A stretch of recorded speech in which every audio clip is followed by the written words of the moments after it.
नमस्कार। एनटिभी बीज लाइनमा हार्दिक स्वागत छ। म प्रदीप चापागाईको। एनटिभी बीज लाइनमा अबदेखि हरेक शुक्रबार साँझ 6:25 बजे एनटिभी न्युज च्यानलबाट प्रसारण हुनेछ। यस कार्यक्रममा हामी अर्थतन्त्रसँग सम्बन्धित गतिविधि तथा साताका आर्थिक गतिविधिहरू प्रस्तुत गर्नेछौँ। अब लागौँ यस साताका आर्थिक गतिविधितर्फ। यो साता नवनियुक्त अर्थमन्त्री जनार्दन शर्माले कोरोना प्रभावित अर्थतन्त्र उकास्न सरकारले राहत तथा पुनरुत्थानका लागि प्याकेज ल्याउने तयारी गरेको बताउनु भएको छ। तर त्यसमा निजी क्षेत्रको साथ चाहिने उहाँको भनाइ छ। हेरौँ यस सम्बन्धी एक रिपोर्ट। कोरोना प्रभावित अर्थतन्त्र उकास्न सरकारले पुनः राहतको कार्यक्रम ल्याउने भएको छ। अर्थमन्त्री जनार्दन शर्माले राहतको प्याकेज ल्याउने गरी तयारी भइरहेको बताउनु भएको छ। उहाँले यसका लागि निजी क्षेत्रलाई सहयोग गर्न आग्रह गर्नुभएको छ। निजी क्षेत्र बिना आर्थिक पुनरुत्थान हुन नसक्ने उहाँले बताउनु भएको छ। यस्तै अर्थमन्त्री शर्माले आयातमुखी अर्थतन्त्रलाई निर्यातमुखी बनाउन पर्ने चुनौती रहेकाले त्यसका लागि सरकारले आवश्यक सम्भावनाका विषयमा छलफल गरिरहेको जानकारी दिनुभयो। मन्त्री शर्माले स्वदेशमा उत्पादन भएका सामग्रीलाई स्वदेशमा उपयोग गरेर देशको अर्थतन्त्रलाई माथि उठाउन सकिने बताउनुभयो। प्रदेश स्तरमा साना उद्योगहरूको व्यापक सञ्जाल निर्माण गरेर ती साना उद्योगहरूको बीचमा फेरि ठुला उद्योगहरूको स्थापना गर्नुपर्ने आवश्यकता छ। औद्योगिक क्षेत्रमा विशेष लगानी, विशेष जोड नगरिकन हामी देशलाई आत्मनिर्भर बनाउन सक्दैनौँ। हाम्रो आयातमुखी अर्थतन्त्रलाई निर्यातमुखी बनाउनको लागि यो अत्यन्त आवश्यक छ। यो व्यापार घाटाको जो समस्या छ त्यसलाई हामीले निराकरण गर्नका लागि औद्योगिकीकरण नै हाम्रो मुख्य आधार हो। यसअघि पनि सरकारले आर्थिक पुनरुत्थानको प्याकेज ल्याएको थियो, जसमा विद्युत शुल्कमा छुट, ऋणको किस्ता तिर्ने समय थप, कर तिर्ने समय थप लगायतको सुविधा दिएको थियो। यता उद्योगी विनोद चौधरीले पनि देशको अर्थतन्त्र उकास्न र युवाहरूलाई स्वरोजगार बनाउन निजी क्षेत्रको भूमिका महत्त्वपूर्ण रहेको बताउनुभयो। निजी क्षेत्रले प्रयास गरे छिमेकी मुलुक भारत र चीनबाट वर्षेनी 50 लाख पर्यटकहरू भित्राउन सकिने धारणा उहाँको छ। नेपाललाई एउटा यस्तो हब बनाउनुहोस् कि यहाँनिर विश्वका, साउथ एसियाका मात्र होइन, विश्वका बेस्ट एजुकेसन इन्स्टिट्युसन्सहरू, बेस्ट हेल्थ इन्स्टिट्युसन्सहरू, बेस्ट यो बिपिओ र आइटीका क्षेत्रका इन्स्टिट्युसन्सहरूले नेपाललाई गन्तव्यको रूपमा रोजोस्। 50 लाख नेपाली, म दुबईको उदाहरण दिन चाहन्छु। मरुभूमिको बिचमा घेरिएको त्यो दुबईले पहिला आफ्नो टार्गेट सेट गर्दछ, त्यसपछि इन्फ्रास्ट्रक्चर निर्माण गर्दछ। नेपालले यदि चाह्यो भने 50 लाखको यदि टुरिस्टमा नेपाल, चाइना र भारतबाट मात्र भित्राउँछु, प्रकृतिले सबै कुरा दिएकी छिन्। भारतको नीति आयोग प्रमुख कार्यकारी अधिकृत अमिताभ कान्तले नेपाल भारत मात्र नभएर दक्षिण एसियाकै आर्थिक विकासको लागि छिमेकी मुलुकमा निजी क्षेत्रले महत्त्वपूर्ण भूमिका खेल्न आवश्यक रहेको बताउनुभयो। उहाँले नेपालका निजी क्षेत्रले यस विषयमा चासो व्यक्त गरे मिलेर काम गर्न भारत सकारात्मक रहेको धारणा राख्नुभयो। नेपाल उद्योग परिसङ्घका अध्यक्ष सतीश कुमार मोरले पनि देशलाई उत्पादन र औद्योगिकरणको बाटोमा अघि बढाउन निजी क्षेत्र भरपर्दो साझेदार रहेको बताउनुभयो। कोरोनाले सबै क्षेत्र प्रभावित भन्दा नेपालमा भित्रने प्रत्यक्ष वैदेशिक लगानी समेत प्रभावित बनेको छ। नेपालमा आर्थिक वर्ष 77-78 मा प्रत्यक्ष वैदेशिक लगानी घटेको छ। एक रिपोर्ट। नेपालमा प्रत्यक्ष वैदेशिक लगानी भित्रने क्रममा केही गिरावट आएको छ। आर्थिक वर्ष 2077-78 मा नेपालमा वैदेशिक लगानी केही घटेको छ। कोरोनाका कारण भएको बन्दाबन्दीले विदेशी लगानी घटेको उद्योग विभागले जनाएको छ। उद्योग विभागबाट यस वर्ष 32 अर्ब 20 करोड रुपैयाँ बराबरको वैदेशिक लगानी स्वीकृत भएको छ, जुन अघिल्लो वर्ष 2076-77 को तुलनामा कम हो। अघिल्लो वर्ष 37 अर्ब 80 करोड रुपैयाँ वैदेशिक लगानी स्वीकृत भएको थियो। तर विभागले कोरोना महामारीका बीच पनि अघिल्लो वर्षकै हाराहारीमा लगानी भित्रनु उत्साहजनक भएको बताएको छ। कोरोनाले सबैभन्दा बढी प्रभावित बनेको पर्यटन क्षेत्रमा प्रत्यक्ष वैदेशिक लगानी आउने क्रम रोकिएको छैन। विभागले पनि पर्यटन क्षेत्रमा अझै पनि लगानी आकर्षित हुनुले नेपालमा वैदेशिक लगानीको आकर्षण रहेको बुझ्न सकिने बताएको छ। नेपालमा वैदेशिक लगानीको स्थिति हेर्दाखेरि अहिले पछिल्लो समयमा उत्साहजनक नै देखिन्छ। जुन कुरा चाहिँ हाम्रो तथ्याङ्कबाट पनि हामी पुष्टि गर्न सक्छौँ।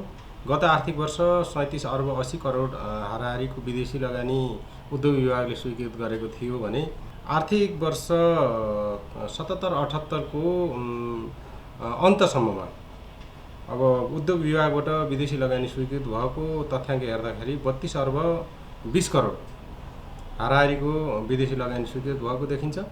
सामान्य थोरै तथ्याङ्कमा अलिकति घटे जस्तो देखिए पनि गत आर्थिक वर्ष अघिल्लो आर्थिक वर्ष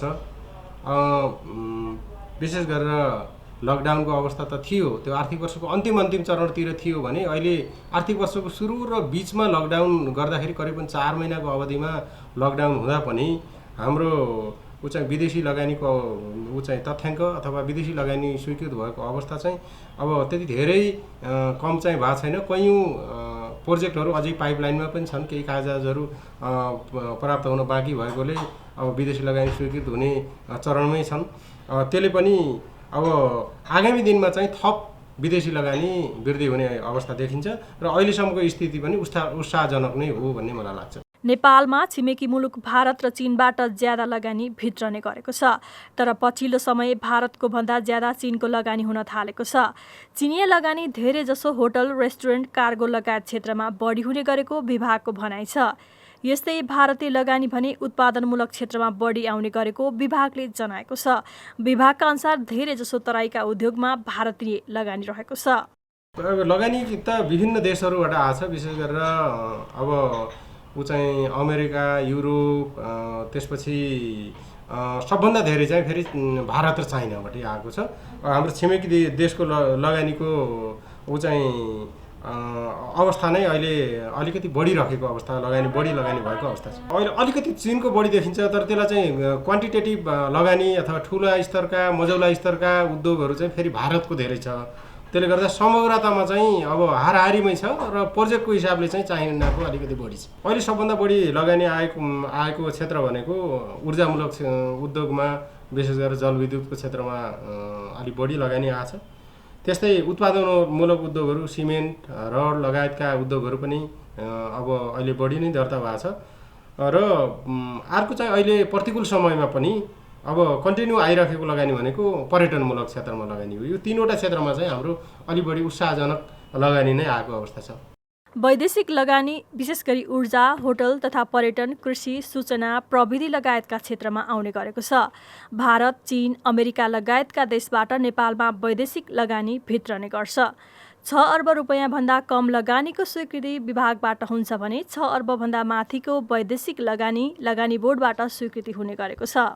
मुलुक सङ्घीय संरचनामा गएसँगै उद्योग व्यवसायको दर्ता, स्वीकृति, सञ्चालन, व्यवस्थापन तथा नियमनको अधिकार प्रदेशलाई समेत हस्तान्तरण गर्ने नीति अनुरूप 15 करोडसम्मको आयोजना प्रदेशको भागमा परेको छ। औद्योगिक व्यवसाय ऐन 2076 अनुसार प्रदेशले सो निर्णय अनुसार उद्योग तथा लगानी पर्यटन बोर्ड गठन गर्न सक्ने र प्रदेशभित्र दर्ता भई सञ्चालन हुने उद्योगमा लगानी प्रवर्धन गर्न सक्ने व्यवस्था छ। निषेधाज्ञा सहज भएसँगै बिस्तारै आर्थिक गतिविधि चलायमान बन्दै गइरहेको छ। विदेशी मुद्रा आर्जन गर्ने प्रमुख स्रोतका रूपमा रहेको नेपालको पर्यटन उद्योगलाई पुनर्स्थापित गर्न कोरोना खोपको सहज उपलब्धतामा व्यवसायीहरूले जोड दिएका छन्। यस सम्बन्धी एक रिपोर्ट।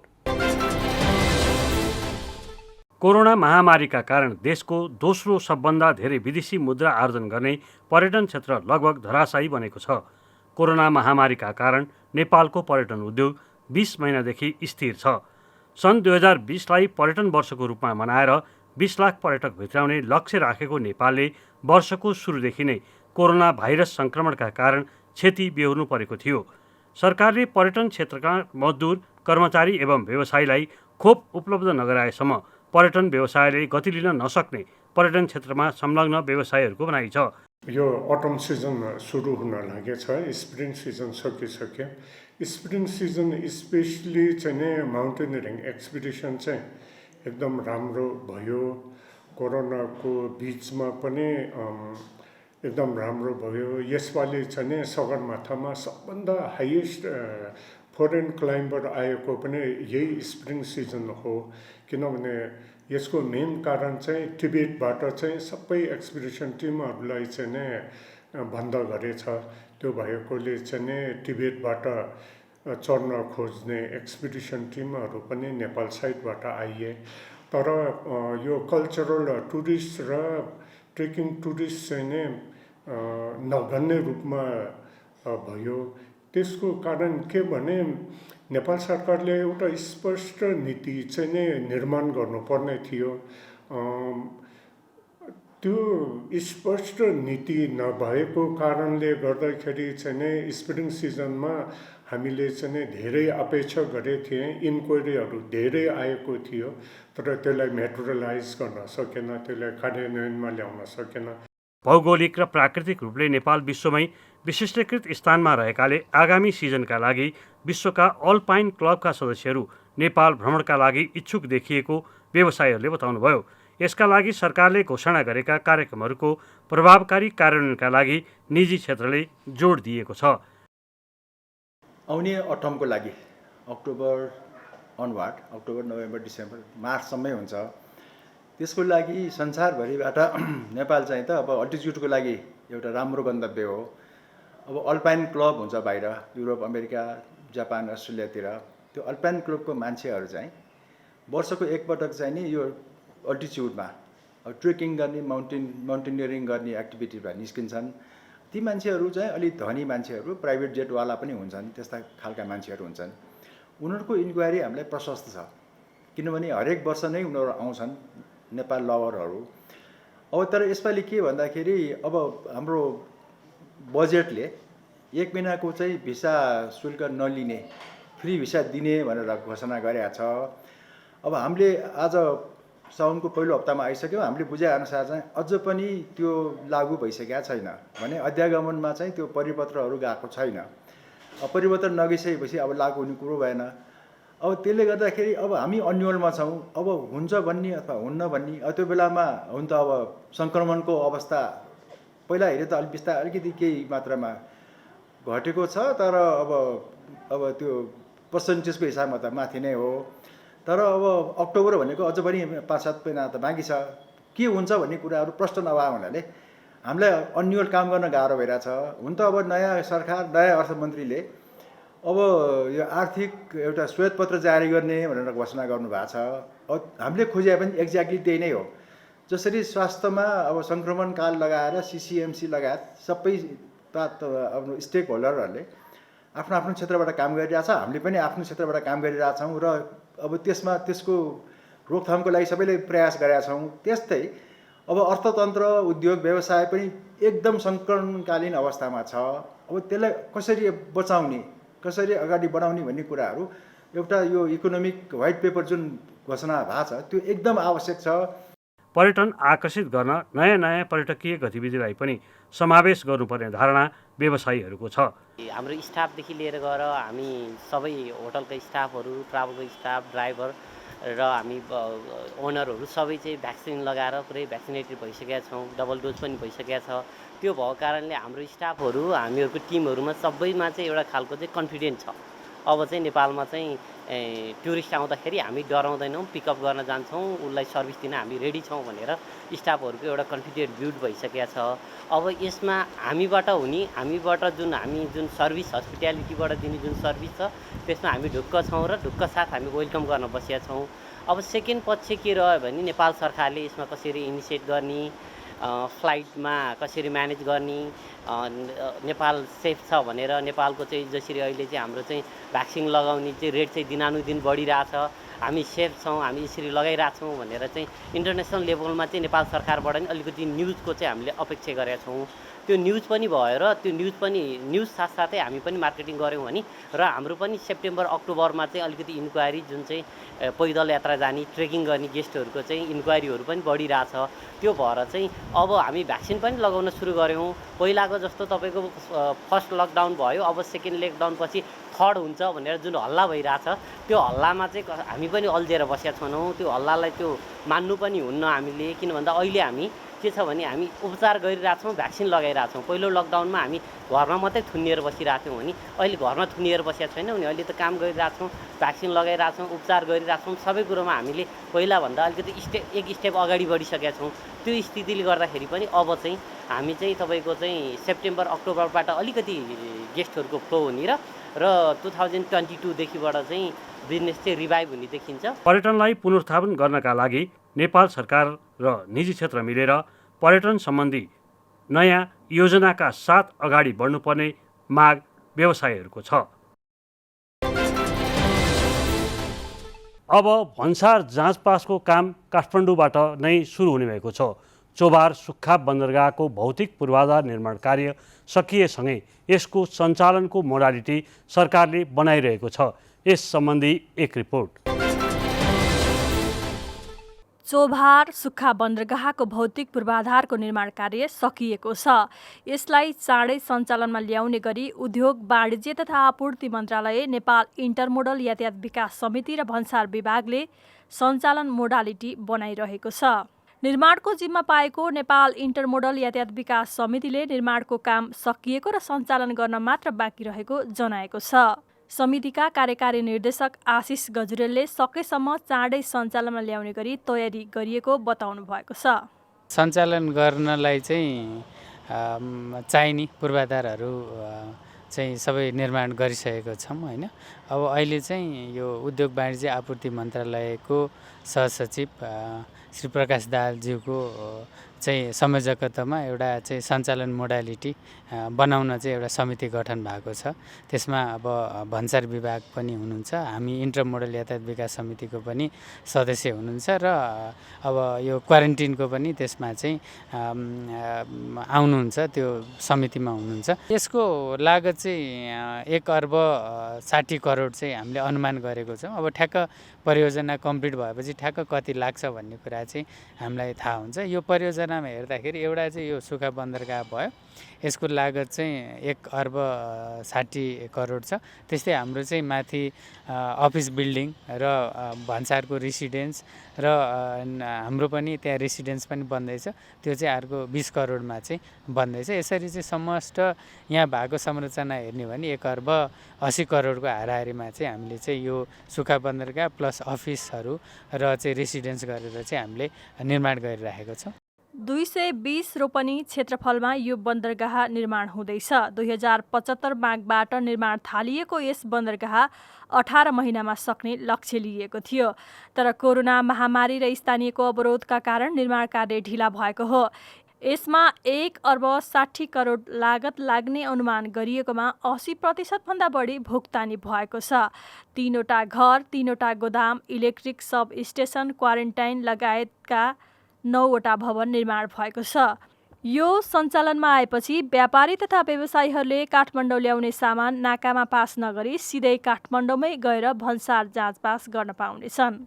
सबै चाहिँ बोर्डर पोइन्टहरू नाकामा चाहिँ सुक्खा बन्दरगाहहरू चाहिँ सञ्चालन भइरहेको अवस्था छ र यो नै एउटा चाहिँ यो चोभारमा जुन बनिरहेको छ यो काठमाडौँ सुक्खा बन्दरगाह, यो नै एउटा चाहिँ यो बोर्डरभन्दा पनि बाहिर ठाउँमा काठमाडौँ उपत्यकाभित्र बन्दैछ। अब जति पनि हाम्रो चाहिँ चाइनाबाट होस् अथवा इन्डियाबाट होस् 60 देखि 70% चाहिँ सामानहरू त काठमाडौँमै आउने हो होइन। त्यही भएर भोलि चाहिँ यहाँको व्यवसायीहरूले चाहिँ मेरो सामान चाहिँ म वीरगञ्ज, विराटनगर, भैरवामा होइन कि म सिधै काठमाडौँको सामान चाहिँ काठमाडौँमा चाहिँ म क्लियर गर्छु, यहाँ चाहिँ म भन्सार तिर्छु भन्यो भने त्यो एउटा चाहिँ त्यो गर्नको लागि चाहिँ यो बन्दरगाहले चाहिँ सहयोग गर्छ होइन।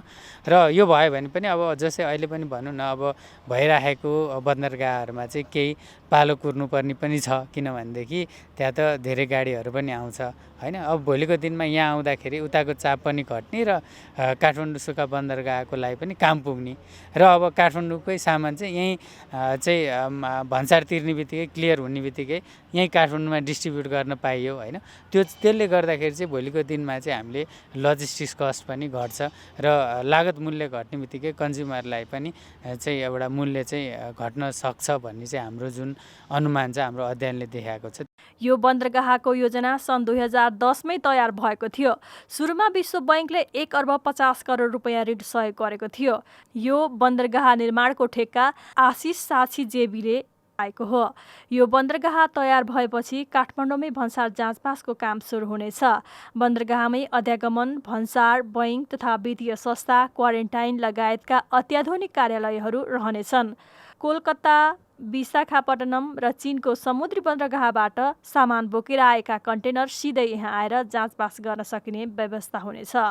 बाहिरी चक्रपथ पनि चोबारसँग जोड्ने योजना छ। त्यसैगरी काठमाडौँ निजगढ जोड्ने द्रुत मार्गलाई पनि यहाँ लिङ्क गरिनेछ।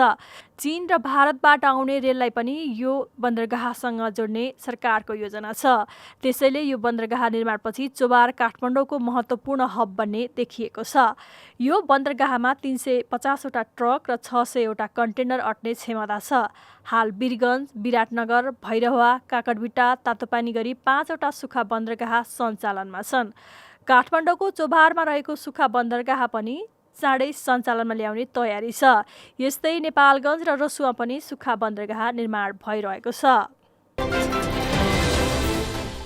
अब लागौँ साताको सेयर बजारतर्फ। यस साता सेयर बजारले 3000 बिन्दुको मनोवैज्ञानिक रेखा पार गरेको छ। लगानीकर्तामा आशाको सञ्चार जगाएको छ। कस्तो रह्यो त यो साताको सेयर बजार? साउन लागेसँगै ब्याङ्किङ प्रणालीमा लगानी योग्य रकम सहज हुँदै गएपछि सेयर बजारमा त्यसको सकारात्मक प्रभाव देखियो। यो साता सेयर बजारले 3000 बिन्दुको मनोवैज्ञानिक अङ्क पार गर्न सफल पनि भयो। साताको अन्तिम कारोबार दिन बिहिबार सेयर बजार 3004.41 बिन्दुमा आइपुगेर बन्द भएको छ। यसअघि नेप्से परिसूचक जेठ 31 गते 3025.83 बिन्दुसम्म पुगेको थियो। त्यसपछि बजार करेक्सनतर्फ लागेको थियो। साताको पहिलो दिन आइतबार नयाँ आर्थिक वर्षको पहिलो कारोबारमा नेप्से परिसूचक 97.21 अङ्कले वृद्धि भयो। आइतबार नेप्सेमा 11 अर्ब 63 करोड रुपियाँभन्दा बढीको सेयर कारोबार भयो, जसले लगानीकर्तामा आशा समेत जगायो। त्यसअघि कारोबार रकम समेत न्यून हुँदै आएको थियो। सोमबार पनि सेयर बजार बढ्ने क्रम जारी रह्यो। नेप्से परिसूचक 13.97 अङ्कले बढेर 2994.58 बिन्दुमा आइपुग्यो। त्यो दिन 11 अर्ब 81 करोड रुपियाँभन्दा बढीको सेयर कारोबार भयो। यसै साता तेस्रो दिन मङ्गलबार भने सेयर बजारमा अस्थिर देखियो। बजारले निश्चित गति समाउन नसक्दा सूचक छिनछिनमै तलमाथि हुनु पुग्यो र अन्त्यमा नेप्से परिसूचक 9.1 अङ्कले घटेर 2985.57 बिन्दुमा अडियो। मङ्गलबार 7 अर्ब 79 करोड रुपियाँभन्दा बढीको सेयर कारोबार भएको थियो। यो साता बुधबार सार्वजनिक बिदा परेकोले यस दिन सेयर कारोबार हुन पाएन। सामान्य अवस्थामा साताको 5 दिन आइतबारदेखि बिहिबारसम्म सेयर कारोबार हुने गरेको छ। ब्याङ्किङ सिस्टममा अहिले लगानी योग्य रकम प्रशस्त छ। यस्तै बैङ्कहरूले ब्याज दर समेत घटाएका छन्। यसले गर्दा सेयर बजारमा अझ चमक देखिनेमा लगानीकर्ताहरू विश्वस्त देखिएका छन्। यिनै आर्थिक गतिविधिका साथ यो साताको आर्थिक गतिविधि समेटिएको कार्यक्रम एनटिभी भ्युज लाइन सकिएको छ। अर्को साता विभिन्न आर्थिक गतिविधिका साथ उपस्थित हुने नै छौँ। तबसम्मका लागि नेपाल टेलिभिजन हेर्दै रहनुहोला। नमस्कार।